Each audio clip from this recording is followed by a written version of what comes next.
आज मैंने अपने ग्रुप में भी शेयर किया है। आप लोग जितने भी ग्रुप में जुड़े हुए सभी देख सकते हैं।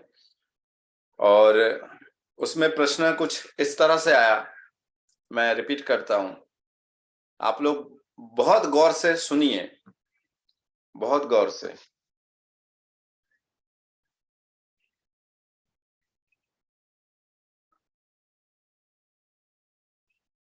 सर, आरसीएम में जो बड़े लीडर होते हैं वो छोटे लीडरों को 2-3 साल काम, छोटे लीडरों को समझिए, छोटे जो है वो लीडर भी है, तो छोटे लीडरों को 2-3 साल काम करवा कर बर्बाद कर देते हैं, छोड़ देते हैं, बर्बाद कर देते हैं।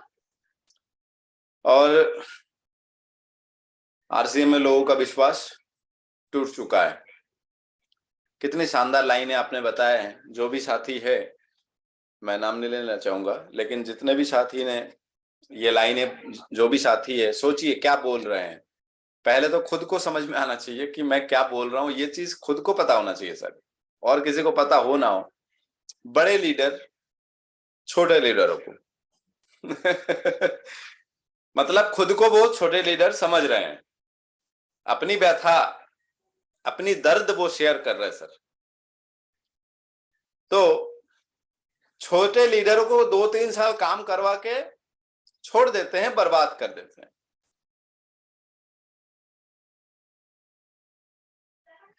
एक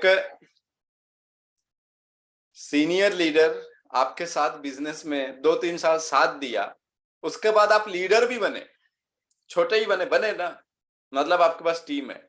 अभी भी इंतजार है कि बड़े लीडर आपको उंगली पकड़ के ही चलाएंगे? फिर आपने क्या सीखा? कैसे लीडर बने आप? कैसे छोटे लीडर बने? कैसे छोटे छोटे लीडर आप बने? मुझे तो समझ में नहीं आया। मैंने उनको रिप्लाई भी दिया कि सर, आपको समझ में आ रहा है कि आप क्या बोल रहे हैं? बर्बाद कर देते सर। छोटे लीडर जो है उनके मकान बिक गए सर। जिसने ये लिखा होगा, मकान बिक गए, गाड़ी बिक गए, बैंक बैलेंस खाली करवा दिया बड़े लीडरों ने।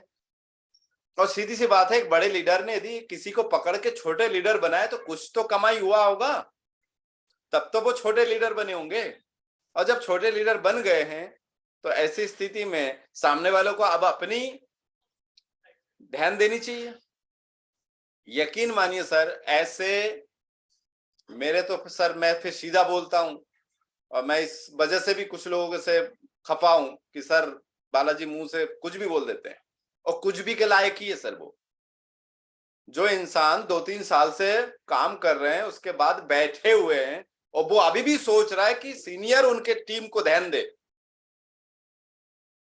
सर मेरे नजर में तो महामूर्ख है वो। आपके लैंग्वेज में मुझे नहीं पता, मेरे नजर में उससे बड़ा मूर्ख दुनिया में नहीं है।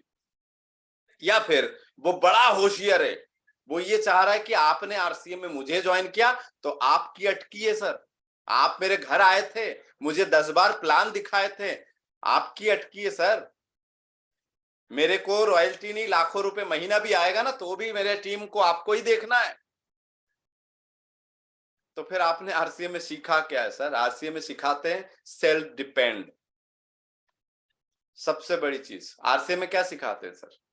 आपको सेल्फ डिपेंड बनाना सिखाते। एक लीडर आपको सिखाते ज्वाइनिंग कैसे करना है, प्लानिंग कैसे देना है, प्रोडक्ट कंपैरिजन कैसे देना है, ज्वाइनिंग कैसे कराना, फॉर्म कैसे भरना है, लोगों को मैनेज कैसे करना है, उनके होम मीटिंग कैसे लेना है, उनको कैसे संभालना है। और ये सारी चीजें आपको एक एक करके साल भर में सीख जाते हैं।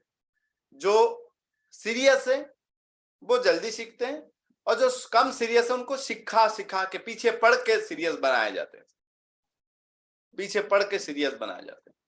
और आप 2-3 साल में छोटे से लीडर बन गए, उसके बाद भी अभी भी आप लाइन ये बोल रहे हैं। दूसरा लाइन उन्होंने क्या यूज किया सर? कि सर क्या यूज किया सर? मतलब पहले लाइन की भी जवाब थोड़ा सा और दे दूं। मतलब पिताजी आपको पढ़ा लिखा के सिखा के आपको इस काबिल बना दिया। छोटे लीडर का मतलब क्या है?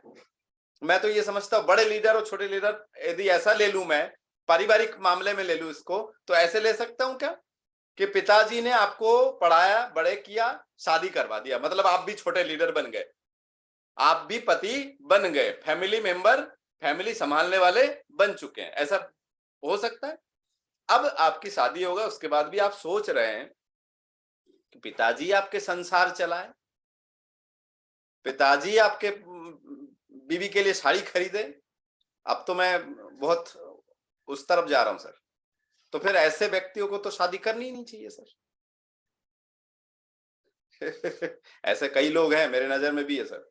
ऐसे लोगों को भले ही 10 साल बाद शादी करो, इस जन्म में शादी मत करो, लेकिन आपके शादी के बाद यदि आपके परिवार का खर्चा यदि कोई और उठा रहा है, आप उस लायक ही नहीं हो, पति बनने के लायक ही नहीं हो। तो ऐसे ही सेम नेटवर्क मार्केटिंग को समझिए सर, कि आप क्या बोल रहे हो। आप छोटे लीडर बन गए हो, छोटे लीडरों को बर्बाद कर दिए, दिवालिया करवा दिया, जमीन जायदाद बिकवा दिया आरसीएम के सामान खरीदने। बाकी आरसीएम नहीं करते आप, मेरे छोटे लीडर सुनिए, आप यदि आरसीएम नहीं करते तो आप हल्दी नमक मिर्ची तो जिंदगी भर कभी नहीं खरीदते। जबरदस्ती आपको आरसीएम से हल्दी नमक मिर्ची खरीदवाया जा रहा है, जमीन बेच के खरीद रहा है आप हल्दी नमक मिर्ची। आरसीएम ज्वाइन नहीं करते तो हल्दी नमक मिर्ची तेल साबुन क्रीम तो आप कभी खरीदते ही नहीं, मार्केट में पैसा जाता ही नहीं, मार्केट से सामान आता ही नहीं। आपके तो बर्बाद कर दिया आपको। बताइए कितना शानदार लाइन यूज किया। दूसरा सोचिए, एक लाइन सेकेंड लाइन उन्होंने यूज किया कि लोगों को आरसीएम से ऊपर भरोसा टूट रहा है। ए मेरे साथी, प्रणाम करता हूं आपको, होश में आओ, जग जाओ, है ना। जागो ग्राहक जागो नहीं, जग जाओ। ठंडे पानी से जगो, गर्म पानी से जगो, लेकिन जगो। जगने के बाद एक बार वीडियो देखो, मेरे पास वीडियो मैंने भेजा था, दिल्ली एनिवर्सरी का वीडियो भेजा था एनिवर्सरी का वीडियो। सर सबने लोगों का विश्वास टूट गया आरसीएम से, तो आरसीएम को तो रास्ते में आना चाहिए, रास्ते में आ जाना चाहिए, है ना। अल्लाह के नाम पे दे दे, या भगवान के नाम पे दे दे, या फलाने के नाम पे दे दे, कुछ तो होना चाहिए फिर, है ना। लोगों का तो भरोसा टूट गया है। और लोगों का भरोसा मतलब कितने लोगों को आप जानते हो सर? 25,000 लोग नहीं समा रहे थे सर दिल्ली एनिवर्सरी में, 25,000 लोग नहीं समा रहे थे। अभी 1.5-2 लाख लोग 4 फरवरी है मेरे आका। यदि आप मेरे वीडियो देख रहे हैं तो आप एक बार 4 फरवरी को फिर भीलवाड़ा आके देखिए कि कितने लोग भीलवाड़ा में आ रहे हैं। लगभग 2.5 लाख के आसपास लोग होंगे। चार बार मीटिंग होगा, 4 दिन, 4 दिवसीय मीटिंग होगा। अलग अलग जोनल डिवाइड किया है, पूरे भारत को 4 भागों में बांटा गया है, जिसमें से सेंट्रल जो है मध्य प्रदेश और दिल्ली को 4 फरवरी को दिया गया। आके देखिए क्या वहां पे लोग दिखते हैं कि कुछ और दिखते हैं, कोई और प्राणी।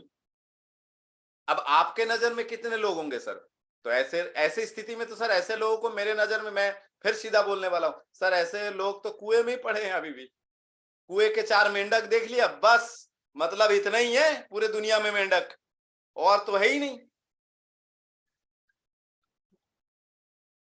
तो यकीन मानिए सर, ये सब नेगेटिव बातें तभी होती है, मैं बार बार आप लोगों को समझा रहा हूं सर, मेरे टीम को भी और मेरे वीडियो के माध्यम से आपको बार बार समझा रहा हूं। हाँ, अभी तक जो मैंने समझाया यदि आपको पसंद आया सर, लाइक करिए, शेयर करिए, अपने कई साथियों को ये वीडियो शेयर करिए, सब्सक्राइब जरूर करिए सर।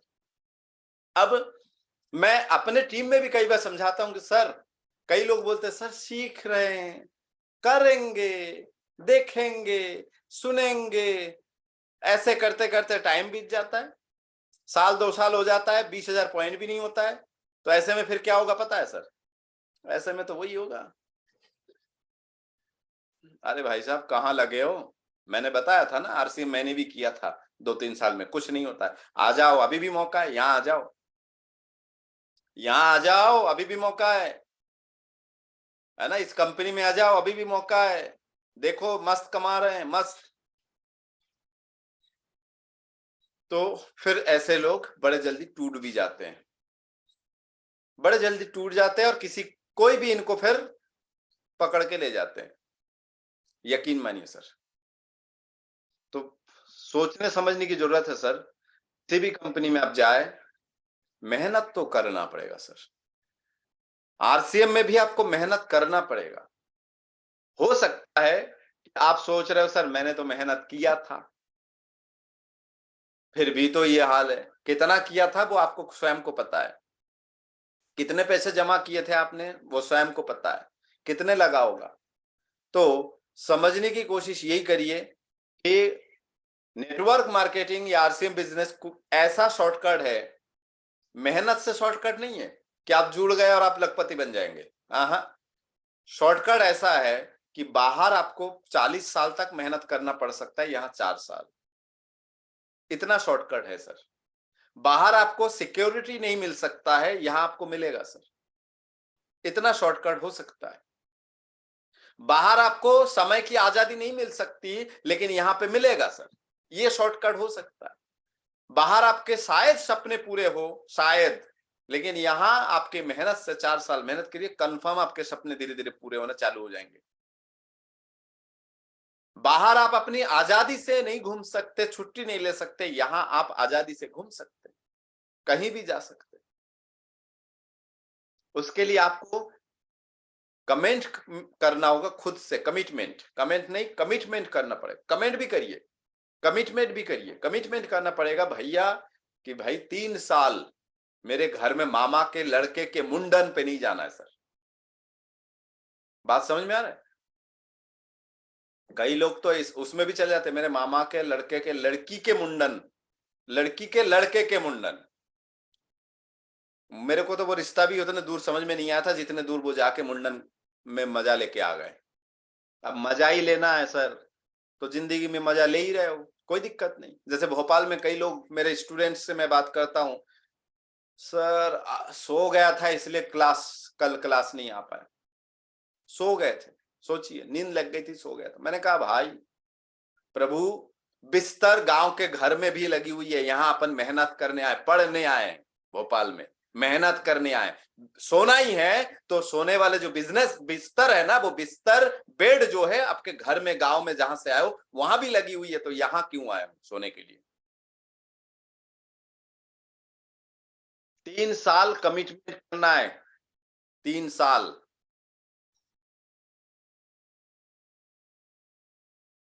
अभी रिसेंटली 4 तारीख को मेरे बुआ के लड़की की शादी था। लॉकडाउन के बाद पहला फिजिकल मीटिंग हुआ था। कभी भी मैंने लॉकडाउन के बाद कोई मीटिंग फिजिकल हुआ नहीं था।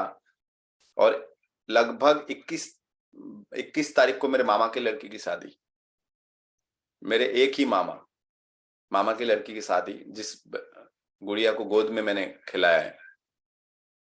टिकट हो गया था, सब कुछ हो गया था, लेकिन अचानक पता चला बीसी छाबड़ा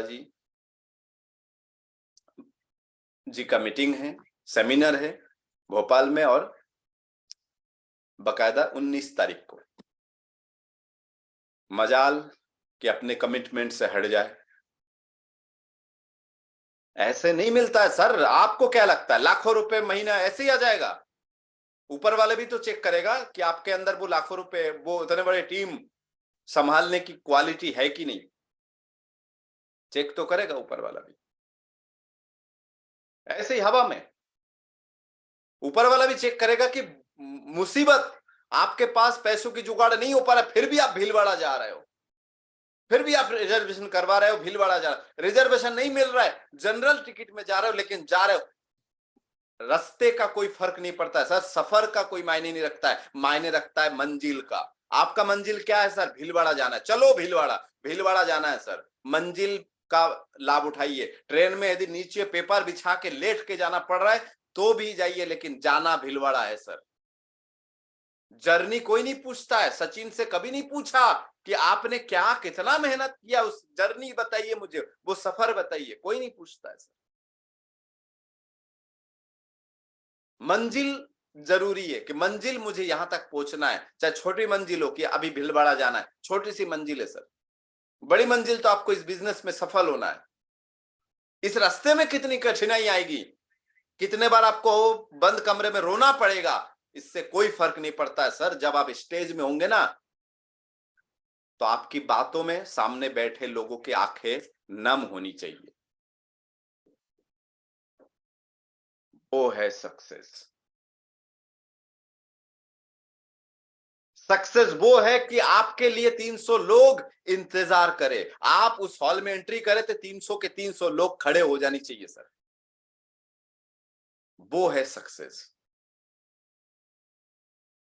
इतनी आसानी से तो फिर गली के हर व्यक्ति सक्सेस होते हैं ना सर, हर व्यक्ति आरसी में डायमंड होते हैं ना सर। फिर जितनी आसानी से आप सोच रहे हैं, छोटी छोटी बातों पे जो आप सोच रहे हैं कि मेरा ऐसे नहीं हुआ, मेरा वैसा नहीं हुआ, मेरा ये नहीं हुआ, मेरा वो नहीं हुआ, मेरा सीनियर ऐसा, मेरा जूनियर ऐसा, मेरे जूनियर छूट रहा है, मेरे आरसीएम की ये प्रोडक्ट मुझे पसंद नहीं है, कोई फर्क नहीं पड़ता है सर। बेचने वाले मिट्टी को भी बेच देते हैं, दवाई बना के, मलम बना के, कुछ भी करके बेचने वाले होनी चाहिए सर। और सच बोल के बेचिए, गंजे को कंगी नहीं बेचना है सर, यहाँ पे सच बोल के बेचना है। मेहनत करिए, सफलता आएगी सर। वो ऊपर वाले आपका कैसे परीक्षा लेंगे कोई ठिकाना नहीं सर, कोई ठिकाना नहीं। स्टूडेंट छात्रों का परीक्षा कैसे होता है, पहले साल भर पढ़ाया जाता है, फिर परीक्षा होती है। ऊपर वाले का थोड़ा रूल अलग है सर, पहले वो परीक्षा लेता है, फिर वो आपको सिखाता है। छात्र जीवन में पहले सिखाते हैं या सीखते हैं, फिर परीक्षा देते हैं। ऊपर वाला पहले परीक्षा लेते हैं, फिर सिखाते हैं। अनुभव चाहे बुरा हो अच्छा हो, लेकिन फिर सिखाते हैं। तो आपको मेहनत करना पड़ेगा। बॉस जिसने भी ऐसे लाइन लिखे हैं सर, मैं उम्मीद करता हूं कि मेरी बातों से शायद आपके जो सोए हुए दिमाग है वो जगे होंगे, आप आगे बढ़ेंगे, यकीनन आगे बढ़ेंगे। छोटे लीडर तक तो पहुंच गए थे ना सर, बस 2-4 कदम और था, पीछे हट गए सर।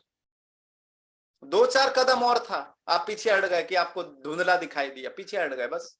अब आपको लंबा और जाना पड़ेगा। अब आप जब 2 कदम पीछे, सफलता के रास्ते में आप 2 साल चल के जहां पहुंचते हैं वहां से 2 कदम पीछे हो जाते ना, तो फिर से वो 2 कदम तय करने के लिए आपको फिर साल भर लग जाएगा सर। यही सफलता का नियम है सर। इसीलिए पीछे डटे रहो, बोलते ना डटे रहो, पीछे नहीं हटना, कुछ भी हो जाए। बहुत बहुत धन्यवाद सर।